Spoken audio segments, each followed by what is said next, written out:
नमस्कार दोस्तों, केसीएस समाचार में आपका स्वागत है। इस समय हम वॉल्टर इंटर कॉलेज में। तो सर नमस्कार, ये बताएं आज विदाई की इस बेला पर आप क्या महसूस कर रहे हैं और अपने शिक्षकों और बच्चों को क्या संदेश देना चाह रहे हैं? नमस्कार सभी को, जितने व्यूवर्स हैं। ऐसी कोई खास बात नहीं है, बस स्नेह प्यार जो मिला उसी का एक रूप ये भी है। जो 5.5 सालों तक हमें स्नेह प्यार इस विद्यालय से मिला, सम्मान मिला, उसी का एक रूप है ये जीता जागता। तो बहुत अच्छा प्रतीत हो रहा है हमें।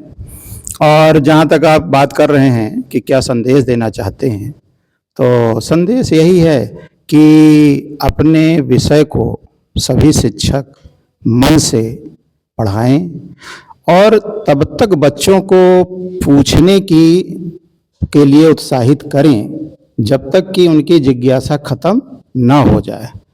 कहते रहें कि और पूछो, और क्या पूछना है।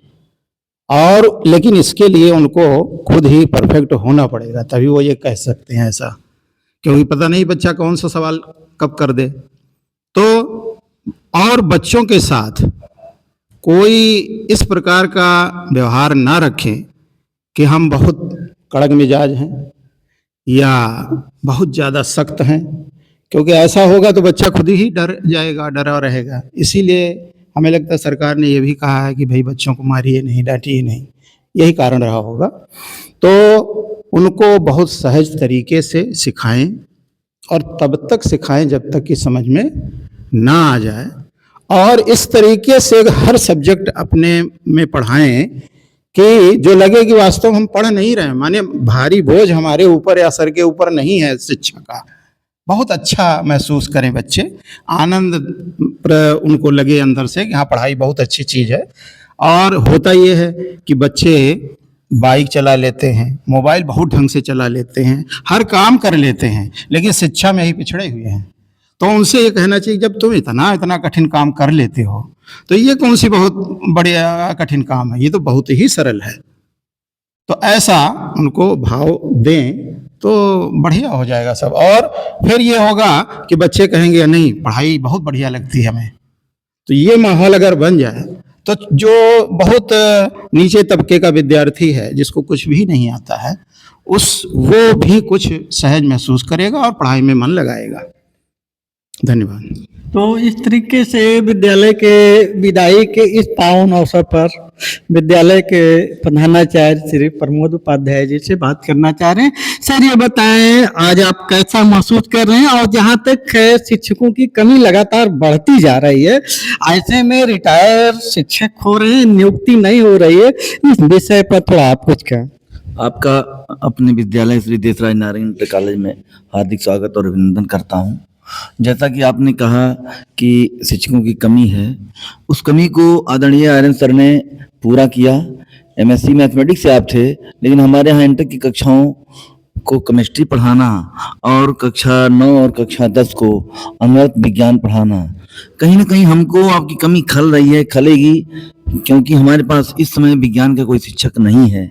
और 5.5 साल की सेवा जो आपने विद्यालय में दी, तो निश्चित रूप से आप अपने उस ज्योति से, उस ज्ञान से विद्यालय के हर बच्चे को सींचने का और आगे बढ़ने के लिए प्रेरित किया। और हमें सभी शिक्षकों के लिए आप अनुकरणीय इसलिए हैं क्योंकि आप एक ऐसे शिक्षक के रूप में मैंने आपको पाया जहां क्रोध, भाव, द्वेष और कभी भी मन की मलिनता को लेते हुए आपको क्रोध में मैंने कभी देखा ही नहीं।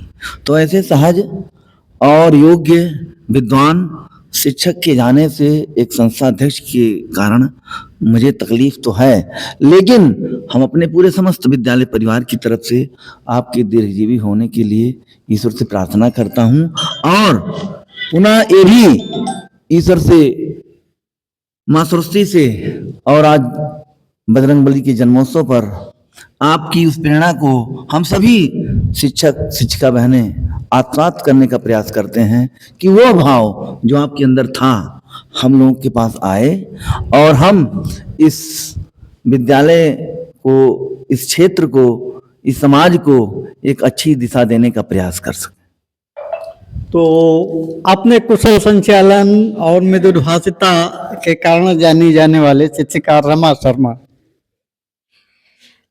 आज के इस अवसर पर मैं ज़्यादा कुछ तो नहीं कहना चाहूँगी कि क्योंकि उनके यहाँ के विदाई समारोह जो हम आयोजित कर रहे हैं सम्मान समारोह के रूप में, हम सभी भावुक हैं। और इतना ही कहना चाहूँगी कि आपके जो चरित्र से एक विद्यार्थी का चरित्र निर्माण होता है, जो विद्यार्थी इनको देखकर इनके जीवन की जो सरलता है या पढ़ाने की जो एक तरीका है, सरल से सरल तरीके से चीज़ों को अभिव्यक्त करना, उसको समझाना, बच्चों के लिए यही सबसे ज़्यादा अच्छा रहा आपका साथ। और अनुकरणीय इसलिए मैं कह रही हूँ कि आपकी सरलता, सौम्यता और विषय के प्रति आपका ज्ञान हम सबको ये प्रेरणा देता है कि हम कितनी भी ज्ञान से भरे रहें, लेकिन जो सरलता का गुण है वो हम सबको धारण करना चाहिए। और विद्यालय परिवार आपके इस कार्य के लिए, इन सेवाओं के लिए सदैव ऋणी रहेगा सर का। आपको बहुत बहुत धन्यवाद सर, यहाँ पर आने के लिए, अपना जो सेवा काल आपने यहाँ बिताया उन सभी क्षणों के लिए, उन सभी समय के लिए आपका बहुत बहुत धन्यवाद, बहुत बहुत धन्यवाद। तो इस तरीके से आज विदाई की इस पावन बेला पर शिक्षकों ने अपने चहेते शिक्षक की विदाई में पलक पावड़े बिछा दिया। तो केसीएस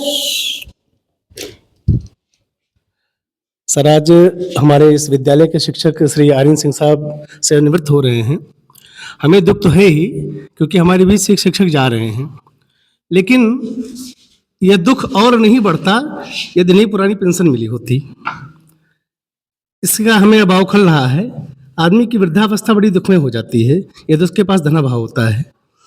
तो आपके माध्यम से मैं निवेदन करना चाहूँगा, जो भी हमारे शिक्षक सेवानिवृत्त हो रहे हैं, आगे भविष्य में इस दुख का सामना न करना पड़े।